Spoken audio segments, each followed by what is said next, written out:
Oke, bismillahirrahmanirrahim. Assalamualaikum warahmatullahi wabarakatuh. Bertemu lagi dengan kelas 10 di pelajaran sejarah kebudayaan Islam. Ya, kali ini kita akan membahas mengenai suatu judul yang tertulis di dalam slide ini, yaitu mengenai substansi Piagam Madinah. Oke, langsung saja. Nah, sebelumnya kita mempelajari mengenai strategi dakwah Rasulullah Shallallahu Alaihi Wasallam di Madinah. Ya, sebelumnya kita mempelajari bahwasanya Rasul mendirikan Masjid Kuba dan Nabawi, mempersaudarakan kaum Ansor dan Muhajirin, kemudian membuat Dustur Madinah atau Piagam Madinah dan menjalankan prinsip musyawarah. Nah, kali ini kita akan khusus membahas lebih dalam lagi mengenai Piagam Madinah. Baiklah, nah ini dia mengenai Piagam Madinah. Ya, sebelumnya Pak Dwi kenalin dulu nih, apa sih itu Piagam Madinah? Ya mungkin ada dari kalian ada yang tahu, ada yang belum tahu, ada yang lupa dan sebagainya. Nah, maka kita seragamkan saat ini ya, kita pahami apa itu Piagam Madinah. Ya. Jadi sebelum membuat ini ya, sebelum membuat Piagam Madinah, Nabi Muhammad dan para sahabat itu bermusyawarah dulu ya. Baik dari golongan Ansor, baik dari golongan Muhajirin itu bermusyawarah dulu dengan Rasulullah Shallallahu alaihi wasallam untuk membuat piagam ini. Ya, jadi bukan keputusan Rasulullah Shallallahu alaihi wasallam sendiri ya.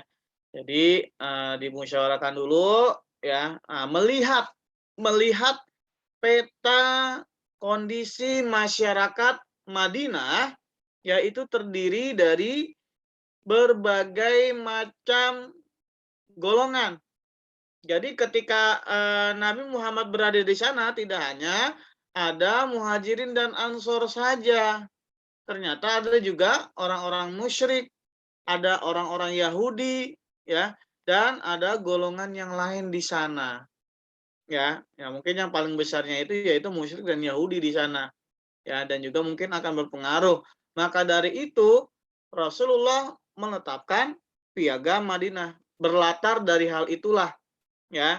Kenapa sih dibuat? Ya karena kalau nggak dibuat, ya itu masing-masing akan memiliki visi dan misi tersendiri, ya. Muhajirin dan Ansor punya visi dan misi tersendiri sesuai dengan kehendak Rasulullah. Kemudian Yahudi juga punya misinya tersendiri-sendiri ya yang terdiri dari beberapa kabilah ya.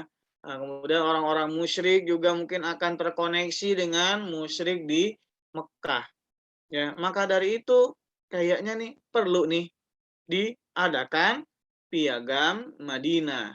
Apa sih itu Piagam Madinah? Ya, Piagam Madinah adalah dokumen yang disusun oleh Nabi Muhammad yang merupakan suatu perjanjian formal antara dirinya dengan suku-suku dan kaum-kaum penting di Yasrib ya pada tahun 622 ya. Jadi mungkin Pak Dwi tambahin dari definisi ini ya, dari kelompok-kelompok itu sama Nabi Muhammad SAW disatukan di dalam satu visi misi, ya, disatukan di dalam satu tujuan, disatukan di dalam satu kepentingan, ya, di bawah pimpinan Rasulullah SAW.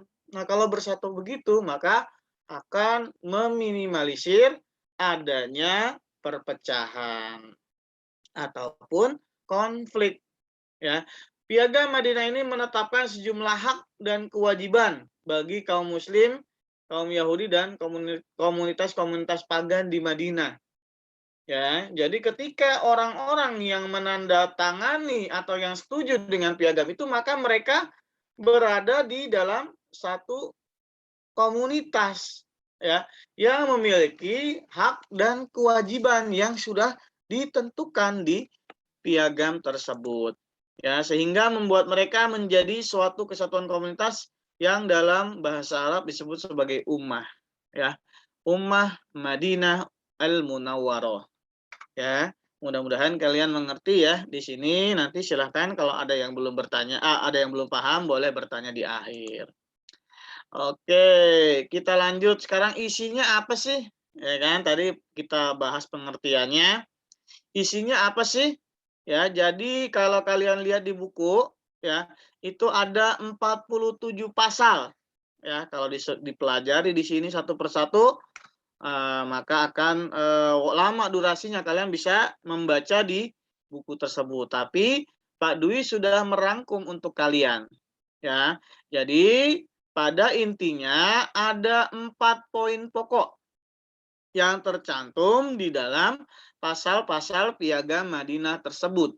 Ya, ada yang berkaitan dengan kaum muslimin, ya, antara golongan muslim, baik dari muhajirin ataupun ansor.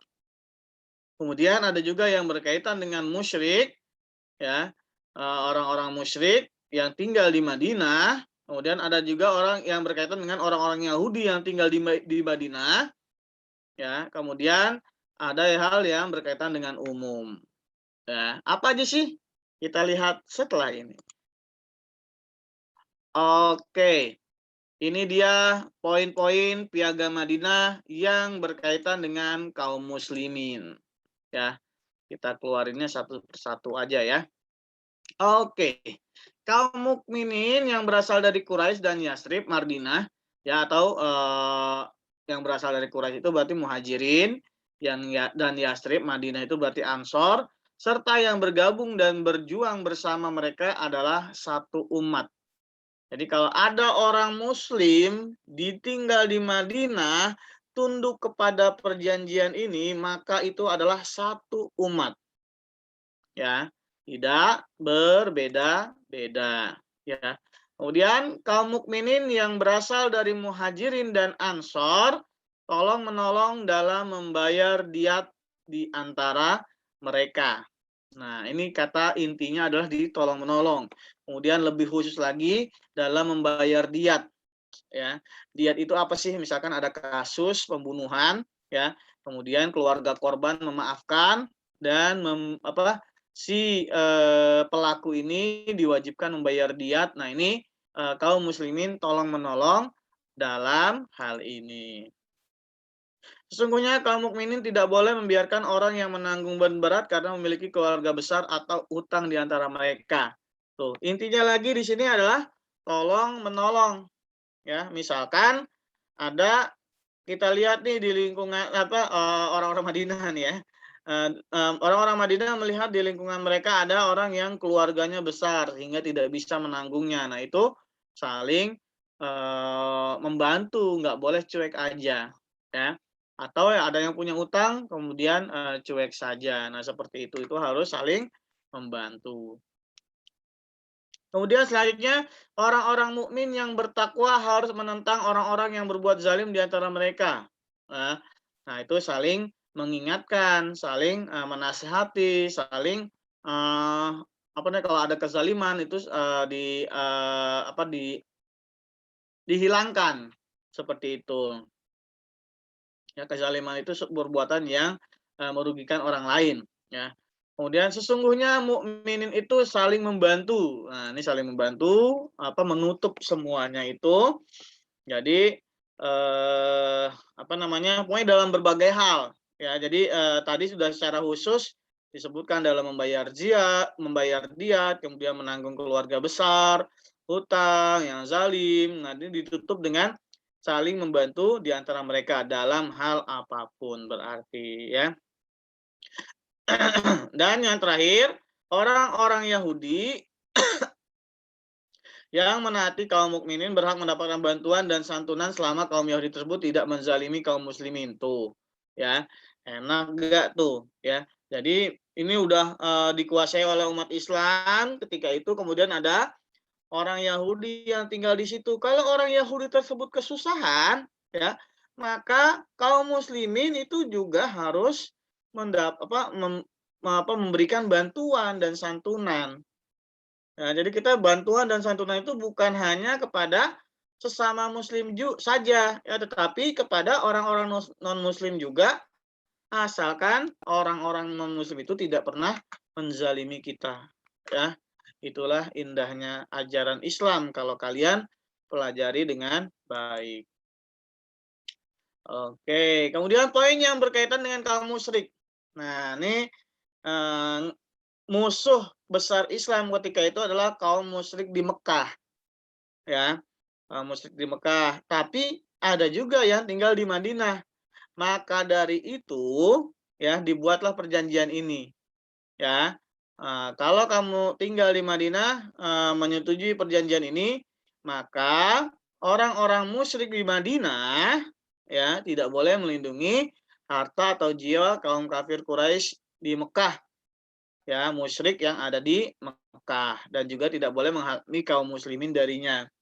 Ya, artinya udah diem aja, jangan ini, ya, jangan ngebantuin sebelah sono orang-orang Mekah kafir Makkah, ya, tetapi nggak boleh juga ngehalangin kaum muslimin seperti itu. Ya, karena kan biasanya kalau misalnya sesama musyrik ya kan mungkin ada yang tersambung di antara mereka ya sehingga dibatasi oleh piagam ini. Ya. Dan yang terakhir yang ketiga poin yang berkaitan dengan Yahudi ya, kaum Yahudi memikul biaya bersama mukminin selama dalam peperangan. Ya, kaum Yahudi berhak untuk menjalankan ibadah agama, ya, itu kebebasan beragama. Ya, ketika Islam berkuasa, maka yang lain itu bebas menjalankan agamanya sesuai dengan kepercayaannya. Tidak ada seorang Yahudi pun yang dibenarkan ikut berperang kecuali atas izin Nabi Muhammad. Kaum Yahudi berkewajiban menanggung biaya perang kaum muslimin, dan kaum muslimin juga berkewajiban menanggung biaya perang kaum Yahudi. Nah, ini saling membantu. Ya, kemudian kaum muslimin dan Yahudi harus saling membantu dalam menghadapi orang yang memusuhi pendukung piagam ini, saling memberi nasihat serta membela pihak yang terzalimi. Artinya apa? Nih, harus ada ikatan antara muslimin dan kaum Yahudi ketika itu, ya. Jadi persaudaraannya itu bukan hanya sama muslim, sesama antara umat muslim dan Yahudi itu harus juga seperti saudara. Ya, kalau misalkan ada yang sakit, nah itu harus yang lain juga merasakan sakit sehingga membantu, ya. Seperti itu poinnya. Nanti kalau ada yang kurang paham, boleh dicatat, kemudian ditanyakan selanjutnya, ya. Nah, poin-poin yang berkaitan dengan umum, ya.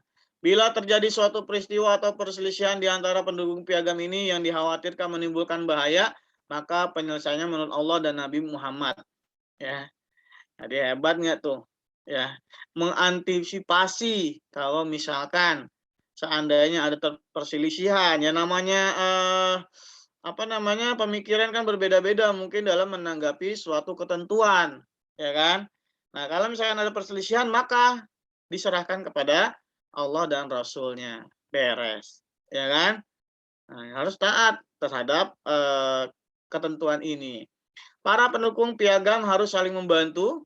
Ya, kalau misalnya ada yang menyerang musuh menyerang ya.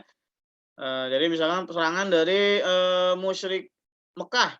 Nah, musyrik di Madinah harus membantu orang-orang Madinah mempertahankan kota Madinah.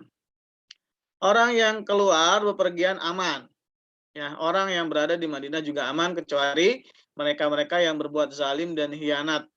Ya, artinya apa? Udah baik-baik aja. Kalau baik-baik aja nggak bakalan terkena apa-apa, ya. Dan Allah beserta nabinya adalah penjamin bagi orang yang baik dan bertakwa. Tuh dijamin sama Allah, sama Rasulnya.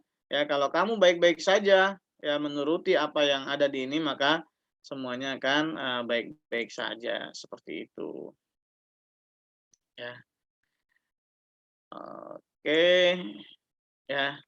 Jadi apa namanya?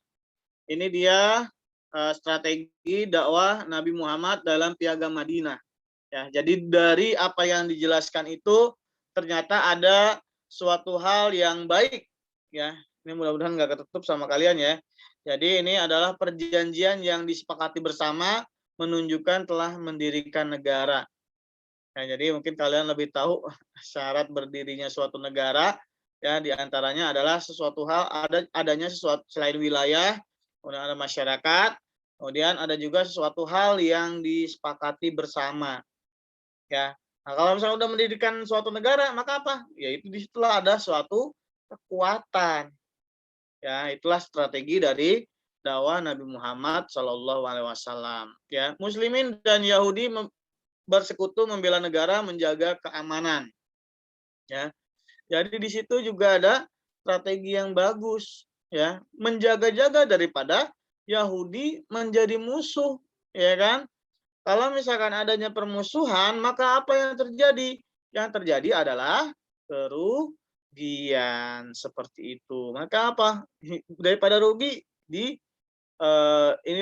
dibentuklah Piagam Madinah sehingga di situ Muslimin dan Yahudi itu terikat di dalam suatu perjanjian yang saling menguntungkan satu sama lain. Ya, nah di sini juga Nabi Muhammad menunjukkan ya bahwasanya Islam itu menjamin kebebasan beragama bagi setiap pemeluk agama masing-masing. Ya. Dan yang terakhir ya, golongan Yahudi besar yang ikut andil ya. Jadi sebagaimana dipelajari sebelumnya ya, ketika itu di Madinah ada Muhajirin, ada Ansor, kemudian ada Yahudi ini golongan yang cukup besar juga di sana ya, kemudian ada kaum musyrikin ya. Nah, dengan bergabungnya ketiga kelompok besar ini, maka itu menjadi suatu strategi yang baik ya, yang sangat menguntungkan bagi semua pihak.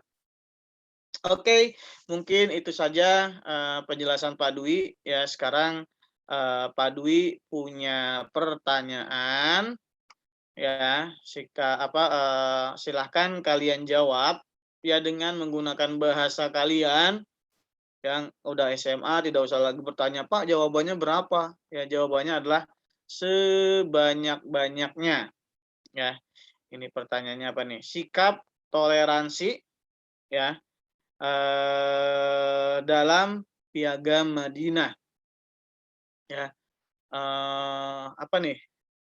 Ketutupan lagi di sini ya. Kalau Pak Dwi ketutupan. Ya, mungkin kalian bisa baca di sini ya apa pertanyaannya. Jadi setelah mempelajari tadi, ya kalian tunjukkan mana sih sikap toleransi, ya. Nah, ini ada di sini nih. Ya, sikap toleransi yang ditunjukkan oleh Piagam Madinah, ya. Oh, dan perdamaian, sorry, ya. Sikap toleransi dan perdamaian yang ada dalam Piagam Madinah.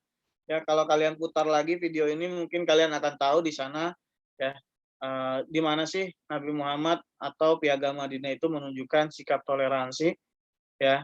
Kemudian eh, di mana sih ada perdamaian di situ ya. Poin-poinnya, nah kamu bikin paragraf list ya. Sikap toleransi ini, sikap perdamaian ini. Nah itu silakan kalian tulis di Bitly Piagam Madinah ya. Dan ini yang menjadi penilaian harian selanjutnya dipresentasikan di pertemuan kita selanjutnya ya. Oke, mungkin itu saja ya. Mungkin itu saja yang bisa Pak Dwi berikan di kesempatan luring kali ini ya. Mudah-mudahan bermanfaat. Silahkan selamat mengerjakan. Terima kasih. Assalamualaikum warahmatullahi wabarakatuh.